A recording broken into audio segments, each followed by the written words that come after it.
प्राचीन पपीरस का एक टुकड़ा ईसाई धर्म की सबसे पुरानी बहसों में से एक को फिर से जिंदा कर चुका है।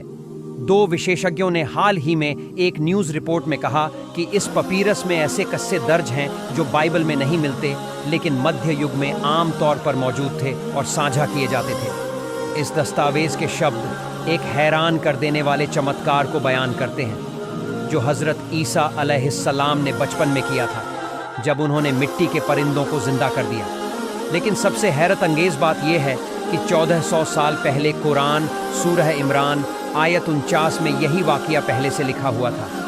कुरान कहता है, और मैं तुम्हारे लिए मिट्टी से परिंदे की शक्ल बनाता हूँ, फिर उसमें फूंक मारता हूँ तो वह अल्लाह के हुक्म से जिंदा परिंदा बन जाता है।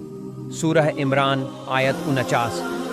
आज यह पपीरस फिर से सामने आया, लेकिन कुरान ने इसे 1400 साल पहले ही जाहिर कर दिया था। हक़ हमेशा कायम रहता है, चाहे कितना भी वक़्त गुजर जाए।